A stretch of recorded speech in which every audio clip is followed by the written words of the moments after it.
इंतखाबात से पहले हमने वादा किया था कि हर खानदान को सिर्फ 2 लाख रुपए तक का कर्ज मुआफ किया जाएगा और हमने वही किया। इस वादे से ज्यादा कुछ नहीं कहा गया और न ही किया गया। साफ गोई से अवाम को हकीकत बताई गई थी। उसके बरक्स माजी में चंद्राबाबू नायडू ने तरक्याती मंसूबों की राह में रुकावटें डालें। इसी वजह से बीजेपी ने इस वक्त अलहदा तेलंगाना रियासत देने से इनकार कर दिया था। चंद्राबाबू की मुखालफत की वजह से तेलंगाना के अवाम को काफ़ी देर तक इंतजार करना पड़ा। कांग्रेस हुकूमत ने वादे के मुताबिक किसानों का कर्ज मुआफ किया और अवाम का एतमाद हासिल किया। वजीर जावपली कृष्णा राव ने वाज़ेह किया कि हमारी हुकूमत शफाफ तरीके से काम कर रही है। उन्होंने कहा कि अवाम से जो वादे किए गए उन पर अमल दरामद ही हमारी तरजीह है। ఇలా బీఆర్ఎస్ పార్టీ కేసీఆర్ వాళ్ళు బీఆర్ఎస్ నాయకులు కేసీఆర్ కేటీఆర్ హరీష్ మాట్లాడుతూ ఉంటారు సోషల్ మీడియా వాట్సాప్ లో ఇంకా చాలా మంది రుణమాఫీ కాలేదని ఏం చెప్పింది కాంగ్రెస్ పార్టీ? ఒక కుటుంబం అంటే భార్య భర్త కొడుకు కోడలు ఎవరు ఎంతమంది అప్పు చేసినా అంటే ఒక రేషన్ కార్డు ఉన్నవాళ్ళు కుటుంబానికి 2 లక్షల రూపాయలు మాఫీ చేస్తామని చెప్పడం జరిగింది। అదే ప్రకారం 2 లక్షల రూపాయల లోపల ఉన్నటువంటివి అసలు వడ్డీ కలిపి అదే చేస్తామని చెప్పడం జరిగింది। అదే చేయడం జరిగింది। గతంలో బీజేపీ ప్రభుత్వానికి బీజేపీ పార్టీకి కేంద్రంలో అధికారం ఉన్నా కూడా దేశంలో 3 కొత్త రాష్ట్రాలు ఇచ్చి తెలంగాణ రాష్ట్రం ఇవ్వలే ఆనాడు। ఎందుకు ఇవ్వలే అంటే ఆనాడు ఆంధ్ర ప్రాంతానికి సంబంధించి ఆనాడున్న ముఖ్యమంత్రి చంద్రబాబు నాయుడు గారు మద్దతు బీజేపీ పార్టీకి ఉండింది కాబట్టి వాళ్ళు వద్దంటే ఆనాడు బీజేపీ తెలంగాణ రాష్ట్రం ఇయ్యలే అంటే రాజకీయ కోణం। एआईसीसी के सेक्रेटरी संपत कुमार ने एमपी मालो रवि पर सख्त तनकीद की। गांधी भवन में मीडिया से बात करते हुए उन्होंने मालो रवि के रवैये को आड़े हाथों लिया। उन्होंने कहा कि मालो रवि उम्र रसीदा हैं और उनमें कदामत पसंदी हद से ज्यादा है। हमने उनकी जीत के लिए खून बहाया, मेहनत की, मगर अब वो खुद गर्जी दुखा रहे हैं। संपत कुमार ने इल्जाम लगाया कि पार्टी में हो रहे हालात के जिम्मेदार मालो रवि ही है। अलीमपुर कांग्रेस में जारी तनाजात पर मीनाक्षी नटराजन को तफसीली वजाहत दी गई है। उन्होंने कहा कि मालो रवि जरूरत से ज्यादा जोश में आकर खुद ही फंस गए हैं। पार्टी डिसिप्लिन और शफाफ क़यादत ही कांग्रेस को आगे ले जा सकती है, न कि ज़ाती मुफादात। मीडिया वालों ने जब गोदावरी बनकचरूल प्रोजेक्ट पर सवाल किया तो आतम कुमार रेड्डी ने कहा कि वो अभी तैयारी के बगैर आए हैं। ये पहला मौका नहीं, पहले भी असेंबली में वो यही कह चुके हैं कि तैयारी के बगैर आए हैं। क्या अवपाशी के वजीर की हैसियत से ऐसी नाअहली मुनासिब है? क्या काबीना मीटिंग में बनकचरूल प्रोजेक्ट पर बात न करना उनकी कोताही नहीं? अगर चंद्राबाबू गैर कानूनी तौर पर गोदावरी का पानी मुंतकिल कर रहे हैं तो सुप्रीम कोर्ट से रुजू करना उनकी जिम्मेदारी नहीं। रेवंत रेड्डी ने नीति आयोग में वजीर आजम से सवाल क्यों नहीं किया? साबिक वजीर और एमएलए हरीश राव ने आतम कुमार रेड्डी पर सख्त तनकीद की। उन्होंने कहा कि रियासती मुफादात पर खामोशी नाकाबिले कबूल है। ఇవాళ గోదావరి బనకచెర్ల ప్రాజెక్టు మీద నిన్న ప్రెస్ వాళ్ళు అడుగుతారు మన ఉత్తమ్ కుమార్ రెడ్డి అంటుండే ఇంకా ప్రిపేర్ కాలే। వెనకట కేసీఆర్ గారు అసెంబ్లీలో ప్రజెంటేషన్ ఇచ్చిండు। అసెంబ్లీలో ప్రజెంటేషన్ ఇస్తే ఉత్తమ్ కుమార్ రెడ్డి లేచి అరే మేము ప్రిపేర్ అయ్యి రాలేదు అంటాడు। ఏది అసెంబ్లీలో మాట్లాడమంటే మైక్ ఇస్తే స్పీకర్ గారు నేను ప్రిపేర్ అయ్యి రాలేదని లేచిపోయింది ఆ రోజు అసెంబ్లీలోకి। నిన్న ఉత్తమ్ కుమార్ రెడ్డి గారిని గోదావరి బంకచెర్ల మీద ఏమైతుంది అంటే ఇంకా నేను స్టడీ చేయలేదు, స్టడీ చేసి మాట్లాడుతా అంటాడు। నువ్వు నీటిపారుదల శాఖ మంత్రివా ఏంటిది? నువ్వు స్టడీ చేయకుండా ఉంటావు? స్టడీ చేయలేదంటే నువ్వు ఎంత బాధ్యత రహిత్యంగా ఉన్నావు? రాష్ట్రానికి సంబంధించిన అతి ముఖ్యమైన గోదావరి జలాలకు సంబంధించిన ఇష్యూ మీద స్టడీ చేయలేదని మాట్లాడతారు। నిన్న కేబినెట్ లో గోదావరి బంకచెర్ల మీద మాట్లాడతారు, ఏదో గట్టిగా స్పందిస్తారని మేము ఆశించినాం, టైం దొరకలేదట, నెక్స్ట్ మీటింగ్ లో మాట్లాడతారట। పేపర్లలో ఏమొచ్చిందంటే గోదావరి బంకచెర్ల మీద మాట్లాడడానికి టైం దొరకలే, మళ్ళా మీటింగ్ లో మాట్లాడతారట। అంటే రాష్ట్రానికి సంబంధించి ఇంతకంటే ముఖ్యమైన అంశం ఇంకోటి ఉంటుందా? ఏం మాట్లాడినరు 5 గంటలు? కమిషన్ల గురించో, పర్సంటేజ్ల గురించో, హైకమాండ్కి పంపే మూటల గురించి మాట్లాడుకున్నారా? 400 టీఎంసీల గోదావరి జలాలను అక్రమంగా ఆంధ్రప్రదేశ్ ఏ అనుమతులు లేకుండా తరలించకపోతుంటే గుడ్లప్పగించుకొని చూస్తారా? సుప్రీంకోర్టుకు పోయి ఆపే బాధ్యత లేదా? కేంద్ర మంత్రి మీద ఒత్తిడి తేరా? నీతి ఆయోగ్ మీటింగ్ లో ముఖ్యమంత్రి ప్రధానమంత్రిని ఎందుకు ప్రశ్నించలేదు మేము సూటిగా అడుగుతా ఉన్నాం. मिस अंग्रेज मुक नला मागी के वाकये पर कमेटी तश्कील दी गई या नहीं, हुकूमत को खुद वाजे नहीं। कुछ लोग कहते हैं कि कमेटी बन चुकी है, लेकिन वजीर जुपली कहते हैं कि ऐसी कोई कमेटी नहीं है। एमएलसी दासुजो शरवन ने हुकूमत पर शदीद तनकीद की है। उन्होंने कहा कि अगर आपकी हुकूमत के दौर में एक बैन अल-अक़वामी खातून आकर मुझे बदकिरदार कहे तो क्या आप इस वाकये की तहकीकात से गुरेज करेंगे? ये मामला आपके घर का कोई मामूली वाकया नहीं है। उन्होंने सवाल किया कि क्या ये मामला छुपाने की कोशिश की जा रही है? दूसरे सियासी हल्के भी इस मामले पर वाज़े मौक़िफ़ मांग रहे हैं। शरावन ने हुकूमत से शफ़ाफ तहकीकात का मुतालबा किया है ताकि हक़ाइक़ सामने आए। చూపల్లి కృష్ణారావు గారు అంటున్నారు మ్యాగీపై విచారణ లేదు అంటాడు. ప్రభుత్వం ఇచ్చేటువంటి ఒక వార్తల లీకులు గ్రీకులు ఏంటి అంటే మేము ఎంక్వైరీ కమిటీ చేసినామంటారు. ఎవరు అమ్మాయి ముగ్గురు IPS officers, women IPS officers తోటి కమిటీ చేసినామని అంటున్నారు. కమిటీ వేసిన రాయేలేదా క్లారిటీ లేదు. ఆ కమిటీ వేస్తే వాళ్ళు ఏ రకమైనటువంటి ఎవిడెన్సెస్ను పరిగణలోకి తీసుకున్నారో దానికి ఇంతవరకు సరి అయినటువంటి ఆధారాలు లేవు. సీసీటీవీ ఫుటేజ్ని ఏమైనా ఎగ్జామిన్ చేసినరా? ఆధారాలు లేవు.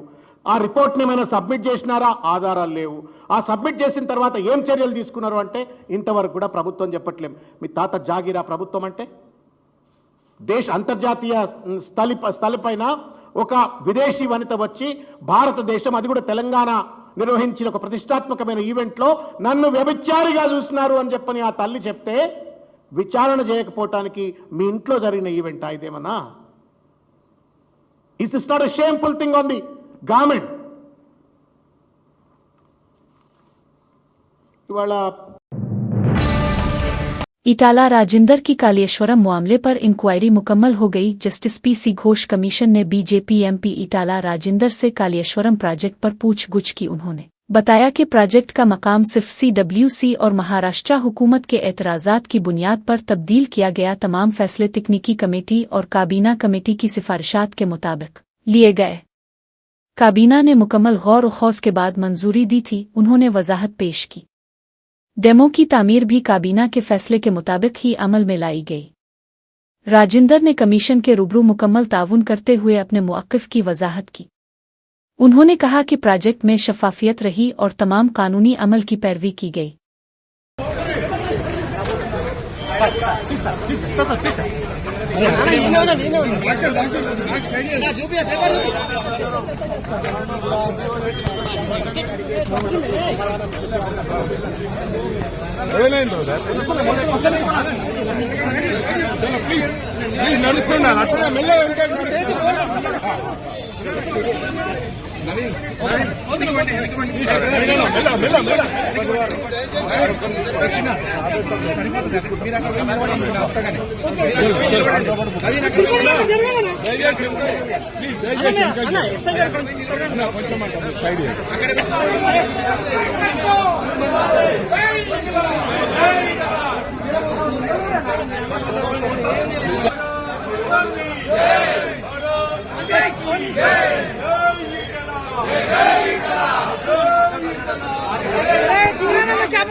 पद्माश्री व नजीवी रामिया को मैं ही तहरीक देने वाला हूँ। चंद्राबाबू नायडू। उन्होंने कहा कि रामिया मेरे कामों से मुतासिर है कर शजरकारी की तरफ रागिब हुए। में जो प्रोग्राम्स मुनक्किद करता था वो उनसे हौसला पाकर दरख्त लगाना शुरू किया। वो मेरे पास आकर कितने दरख्त लगाए, कब और कहाँ लगाए, इसकी रिपोर्ट देते थे। रामिया का जज्बा काबिल सिताइश है, मगर उसकी बुनियाद मेरी सरगर्मियां ही थीं। चंद्राबाबू ने कहा कि माहौलियाती तहफ़्फ़ुज़ के लिए मैंने जो कदम उठाए वो मिसाली थे। रामिया जैसे अफराद का हौसला अफजाई करना ही असल क़ियादत की पहचान है। उन्होंने कहा कि फितरत से मोहब्बत और अवामी शऊर के लिए मुसलसल काम करता रहूंगा। మరి ఎప్పుడూ నాకు గుర్తుండేవాడు, ట్రీ మ్యాన్ గా గుర్తింపయ్యాడు. ఆ రోజు పద్మశ్రీ వనజీవి రామయ్య నా దగ్గరికి ఎప్పుడూ వచ్చేవాడు. ఎప్పుడు వచ్చినా ఒక చెట్టు తీసుకొచ్చేవాడు. ఊరూరు తిరిగేవాడు. అందరికీ విత్తనాలు పంచేవాడు. సంవత్సరం వచ్చి నాకు రిపోర్ట్ చేసేవాడు. నేను ఈ కార్యక్రమాలు చేస్తా ఉంటే ఆయన ఎప్పటికప్పుడు ప్రోత్సాహపడి ఉత్సాహవంతుడై రోజుకు ఒక మొక్క నాటేవాడు. ఆయన నాటడమే కాదు, అందరి దగ్గర నాటిచ్చేవాడు. ఆ చెట్లను పెంచే కార్యక్రమాన్ని కూడా ఆయన నిర్వహించాడు. అందుకే కేంద్ర ప్రభుత్వం పద్మశ్రీ అవార్డు ఇచ్చింది. దీన్ని మనస్ఫూర్తిగా నేను అభినందిస్తున్నాను. ఆయన ఒక్కసారి స్మరించుకోవాల్సిన బాధ్యత మనందరిపైన ఉందని చెప్పి కూడా నేను మీకు తెలియజేస్తున్నా. नीलोरू जिला में कोविड का हंगामा बरपा हो गया है। 6 अफराद में कोविड की तशखीस हुई है। गोदोरू के एक शख्स के अलावा 2 नर्सिंग तलबा भी शामिल हैं। नीलोरू रूरल के एक और शख्स और बीवी नगर के एक फर्द में भी कोविड पाया गया है। तमाम मुतासिरा अफराद घर पर आइसोलेशन में हैं और इलाज करवा रहे हैं। सेहत हुक्काम ने लोगों से मोहतात रहने की अपील की है। कोरोना के बढ़ते हुए केसेस पर निगरानी सख्त कर दी गई है। अवाम से गुजारिश है कि एहतियाती तदाबीर का खास ख्याल रखें। आरटीसी भून के सामने कशीदगी का माहौल देखने में आया। आरटीसी एमडी सजनार को दरखास्त देने आए मजदूरों को पुलिस ने रोक दिया। मजदूरों का कहना है कि उन्हें गैर कानूनी तौर पर मुअत्तल किया गया है। वो चाहते हैं कि उन्हें दोबारा मुलाजमत पर बहाल किया जाए। कारकुनान ने आरटीसी भून पहुंचकर सजनार से फरियाद करने की कोशिश की। उन्होंने कहा कि बीवी बच्चों के साथ सड़क पर आ गए हैं, कोई सहारा नहीं बचा। कारकुनों ने अपील की कि इंसानियत की बुनियाद पर दोबारा मुलाजमत दी जाए। मुजाहरा पुरम रहा, लेकिन पुलिस की मुदाखलत के बाइस माहौल में तनाव पैदा हुआ।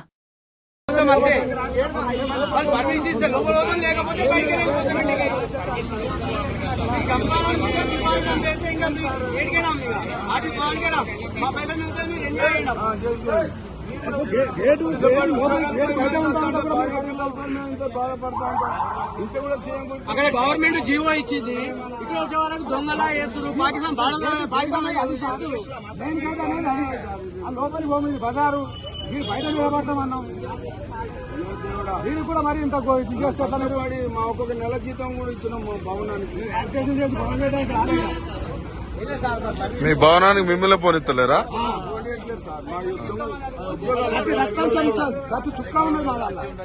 ఏది ఆర్టీసీ కార్మికులా మీరంతా? మరి ఇప్పుడు ఏమంటున్నారు పోలీసులు? లోపల రావద్దంటున్నా. ఎందుకట? గొడవడానికి వచ్చినమాట.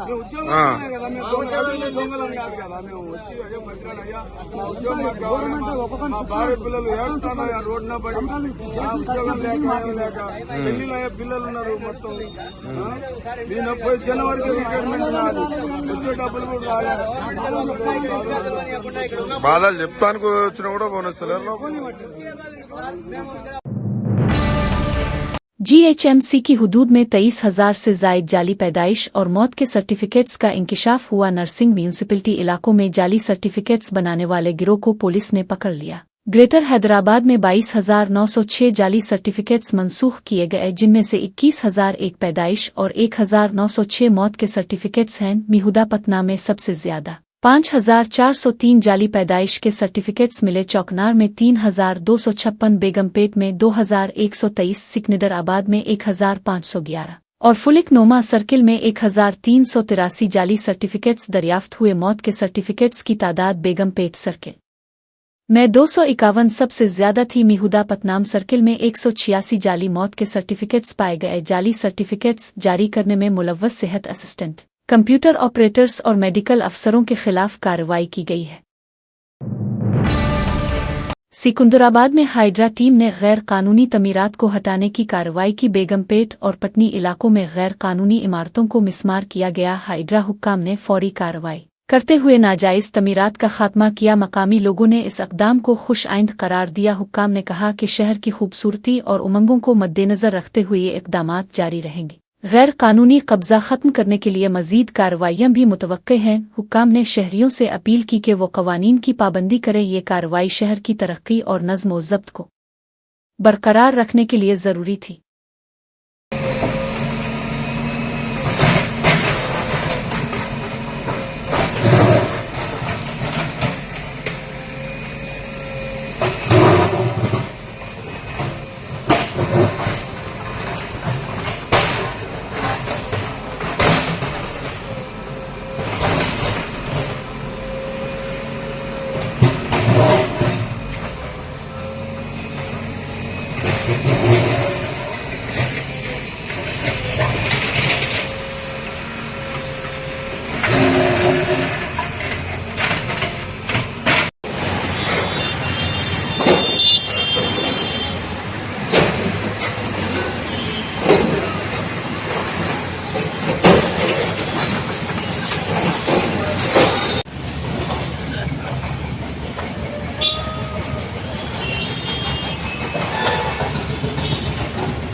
हैदराबाद में नेपटनी नाला पर गैर कानूनी तजावुजात को मिसमार करके इसकी असली चौड़ाई 70 फुट बहाल कर दी है। कब्जा माफिया की वजह से नाला की चौड़ाई सिर्फ 15 से 18 फुट रह गई थी, जिससे आसपास के कॉलोनियों में शदीद सैलाब आता था। ये कार्रवाई मकामी रिहायशियों की शिकायत और कैंटोनमेंट और दीगर हुक्काम के मुआयना के बाद की गई। तकरीबन 30,000 खानदानों को इस इक़दाम से फ़ायदा पहुंचने की तवक्को है। मुस्तकबिल में तजावुजात रोकने के लिए नाले के अतराफ दीवारें तामीर की जाएंगी। रिहायशियों ने इस कदम को तवील अरसे से ज़रूरी और खुश आइंद करार दिया है। ये इक़दाम इलाके में दहाइयों से जारी शहरी सैलाब के मसले का हल साबित होगा। मकामी इंतज़ामिया की जानिब से इस मंसूबे की तारीफ की जा रही है। आदिलाबाद जिला में किसानों को कर्ज मुआफ़ी के नाम पर धोखा देने वाला माफिया सरगर्म हो गया। ये माफिया पुराने कर्ज को मुआफ़ कराकर बैंक के जरिए नया कर्ज दिलवा रहा था और उस पर कमीशन वसूल कर रहा था। हुकूमत ने स्कीम के तहत वक्त पर कर्ज चुकाने वाले किसानों को 20-30 ज़ायद कर्ज की सहूलत फराहम की थी। माफिया इसी सहूलत का गलत इस्तेमाल करते हुए किसानों से खुद कर्ज अदा करवाकर ज्यादा रकम दिलवा रहा था। इस इजाफी कर्ज में से तकरीबन 0.00 किसानों से बतौर कमीशन वसूल किए जा रहे थे। इस धोखाधड़ी का इल्म होने पर जिला एसपी ने किसानों के भेस में पुलिस को बैंकों में रवाना किया। पुलिस एहलकारों ने माफिया से बातचीत के बाद उन्हें बेनकाब करके गिरफ्तार कर लिया। अलीफाटनूर, नारनूर, नयर्दी, गोंडा, एचवुड, बैल, तुलमुडगो, बीमपुर, मुअव्वल और अंदरवली में 34 अफराद गिरफ्तार हुए। जिला एसपी ने खबरदार किया कि किसानों से धोखा करने वालों को हरगिज बख्शा नहीं जाएगा और बैंक हुक्काम को भी चूक न रहने की हिदायत दी।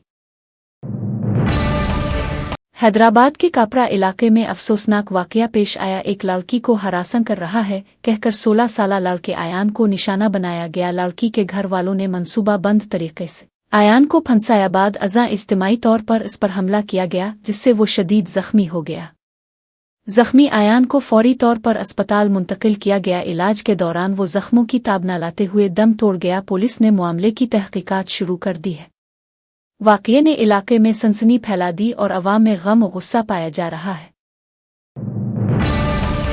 उदयलाबाद जिला के नयर्दी गोंडा मुजाफात के तीजापुर गांव के किसान नरसारेड्डी 58 ने कर्जों के बोझ तले आकर खुदकशी कर ली। नरसारेड्डी ने अपने खेत को किराए पर दे दिया था क्योंकि वो कर्जों में धंसता जा रहा था। फसल की पैदावार कम होने की वजह से इसने अपने भैंस भी फरोख्त कर दिए थे। इसके पास 13 लाख रुपए के कर्ज थे जिन्हें अदा करने का कोई रास्ता नहीं था। मायूसी और परेशानी के बाइस नरसारेड्डी ने बूटे मांदिल के इलाके में वाक़े पौचर झील में छलांग लगाकर अपनी जान दे दी। ये वाकया मकामी लोगों के सामने हुआ जबकि कुछ सयाह भी वहां मौजूद थे। किसानों की माली मुश्किलात और कर्ज के बोझ के मसाइल की निशानदेही करता ये अफसोसनाक वाकया है। मकामी इंतजामिया ने वाकये की तहकीकात शुरू कर दी है।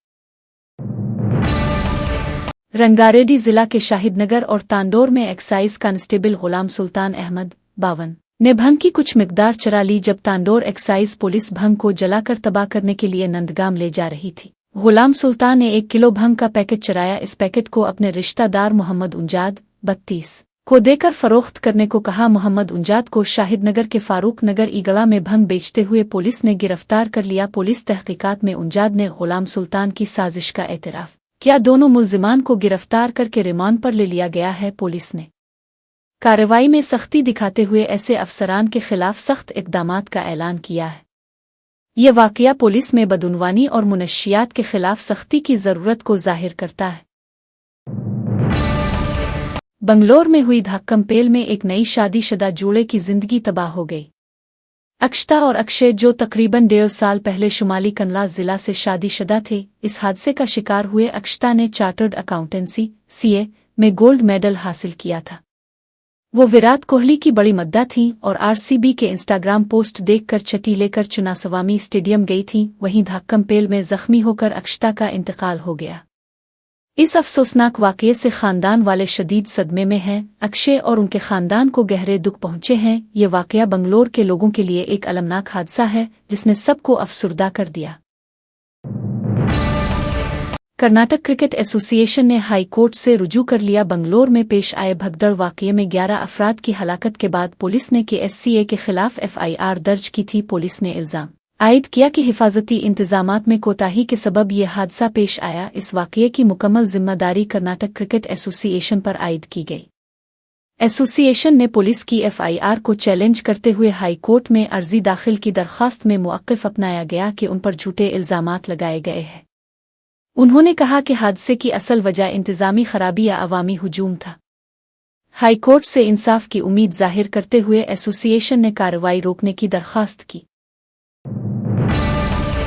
बंगलोर में आरसीबी की जीत की खुशी में होने वाली धाक्कमपेल के वाकये पर पुलिस ने कार्रवाई की। इसके तहत आरसीबी टीम के मार्केटिंग हेड निखिल सोसाले को बंगलोर एयरपोर्ट पर गिरफ्तार कर लिया गया। निखिल माजी में मुंबई जाने के लिए तैयार हो रहा था कि पुलिस ने इसे हिरासत में लिया। पुलिस ने इस वाकये की मुकम्मल तहकीकात शुरू कर दी है। गिरफ्तारी के बाद मजीद मुल्जिमान की गिरफ्तारी का इम्कान जाहिर किया जा रहा है। ये अक़दाम अवामी तहफ़्फ़ुज़ और कानून की बालादस्ती के लिए उठाया गया है। पुलिस ने अवाम से ताउन की अपील भी की है। ये वाकया पुलिस के लिए एक संगीन चैलेंज भी समझा जा रहा है। हैदराबाद के बॉडविपल इलाके में रेशन की दुकान पर लोगों की भीड़ देखने में आई है।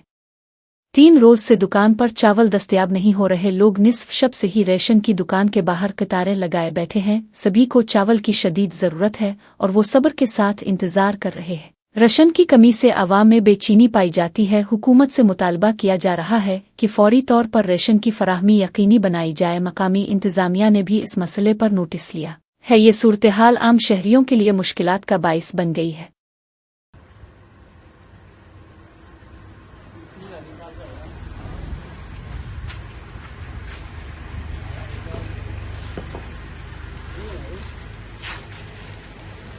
ఎన్ని గంటలకు వచ్చిర్రు పెద్దయినా?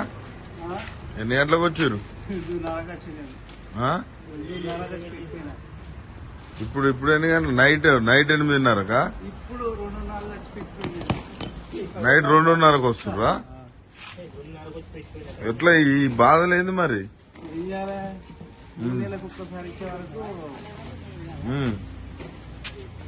ఇబ్బంది అవుతుందా? వచ్చి ఇక్కడనే ఉంటున్నారు. ఎన్ని రోజుల నుంచి?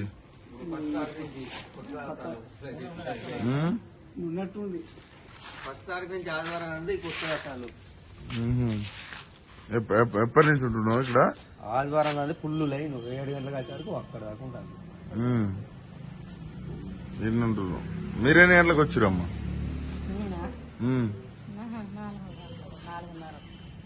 4:30కు వచ్చిర్రు. ఇబ్బంది అవుతుందమ్మా ఈ బియ్యం?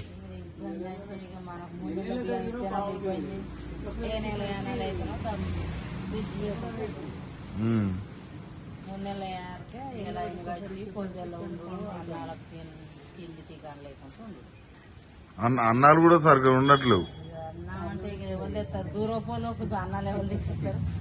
అంతే ఈ ఎండల ఇక్కడనే కూర్చుంటుంది.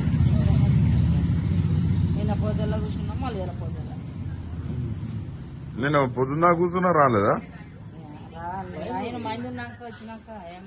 ఇస్తాడు బాగా 3 నెలలు ఒకసారి ఇచ్చేసరికి టైం వస్తుంది కదా. ఒక్కరికి 20 నిమిషాలు 30 నిమిషాలు అవుతుంది.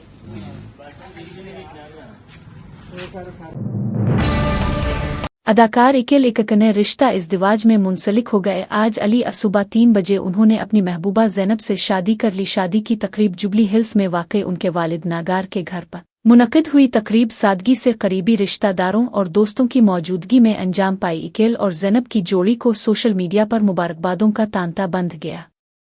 फैमिली की तरफ से खुसूसी दावतनामे मुंतखब अफराद को ही दिए गए थे। रिसेप्शन 8 जून इतवार के रोज अन्नपूर्णा स्टूडियो में मुनक़िद होगा। मद्दाहों को जोड़े की झलक देखने के लिए रिसेप्शन का बेसब्री से इंतजार है। आरबीआई ने एक बार फिर सूद की शरहों में कमी कर दी है। गवर्नर संजय मल्होत्रा ने बताया कि मॉनिटरी पॉलिसी कमेटी के इजलास में ये फैसला लिया गया। इस बार 50 बेसिस पॉइंट्स तक सूद की शरहें कम की गई हैं, जो पिछली बार 25 बेसिस पॉइंट्स तक थी। ये फैसला महंगाई पर काबू पाने और मईशत को मुस्तहकम करने के लिए लिया गया है। सूद में कमी से हाउसिंग, गाड़ियों और पर्सनल लोन्स पर एमी कम हो जाएगी। आवाम को माली बोझ में कुछ हद तक राहत मिलने की उम्मीद है। बैंक जल्द ही नई शरहें नाफिज करेंगे और कर्जदारों को फायदा पहुंचेगा। माहिरीन का कहना है कि यह कदम घरेलू खपत और मईशत को बढ़ावा देगा।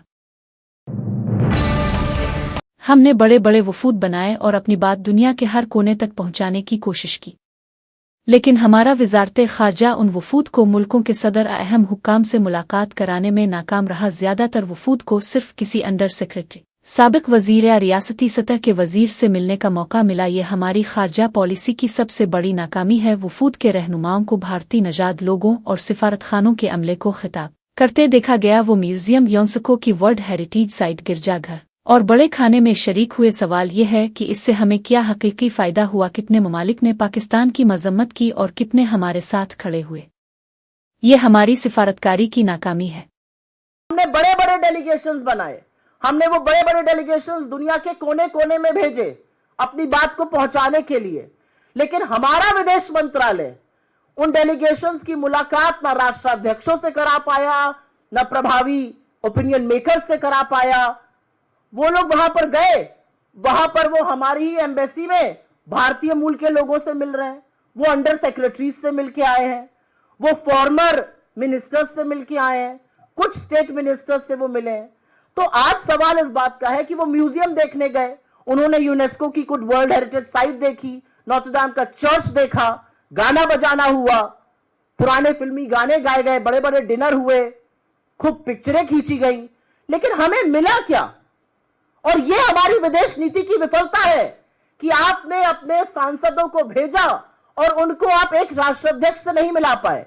तो आज सवाल यह है, आपने उनको कितने राष्ट्राध्यक्षों से मिलाया? हमें क्या ठोस हासिल हुआ? कितने राष्ट्र जहां पर हमारी ये डेलीगेशंस, जहां पे हमारे सर्वदलीय मंडल गए थे, उन्होंने हमारे पक्ष में उतर के बयान दिया? कितने राष्ट्रों ने पाकिस्तान के आतंकियों को शरण देने की निंदा करी? कितने राष्ट्र आज खुल के हमारे साथ हैं? मोदी सरकार कभी भी हकीकी ज़ात पर मबनी मरदमशुमारी नहीं करवाएगी, क्योंकि जिस दिन ये मरदमशुमारी हुई उनकी सियासत का खात्मा हो जाएगा। ज़ात पर मबनी मरदमशुमारी के दो मॉडल हैं, एक बीजेपी का, दूसरा तेलंगाना का। बीजेपी मॉडल में अफसरान ने बंद कमरों में सवालात तय किए जिनमें 90% अवामी नुमाइंदगी नहीं थी। ज़ात पर मबनी मरदमशुमारी में सबसे अहम बात यह है कि कुन सवालात को शामिल किया जा रहा है, जबकि तेलंगाना में हमने अवाम से बराह रास्त सवालात मांगे। हमने दिल्लतों, पसमानदा तबकात, कबायलियों, अक़लियतों और उनकी तंजीमों से कहा कि वो अपने सवालात दें। करीब 3 लाख लोगों ने खिली बैठकों में शिरकत करते हुए मरदमशुमारी के लिए सवाल तैयार की। ये बात कायद हिज़्ब इख्तिलाफ राहुल गांधी ने कही। ये जाति जनगणना जो करा रहे ना, ये असली जाति जनगणना नहीं कराएंगे, कभी नहीं कराएंगे। क्योंकि जिस दिन इन्होंने जाति जनगणना, असली जाति जनगणना कर लिया,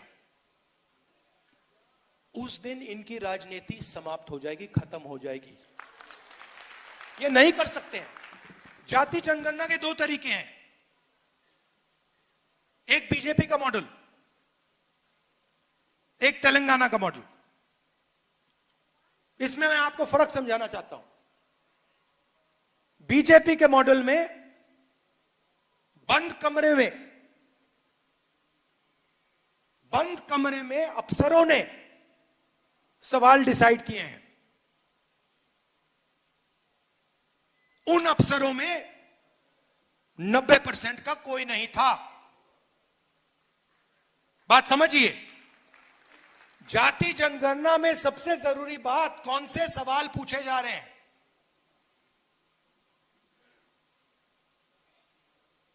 तेलंगाना में हमने तेलंगाना की जनता से खुला सवाल पूछा, पब्लिकली पूछा, दलित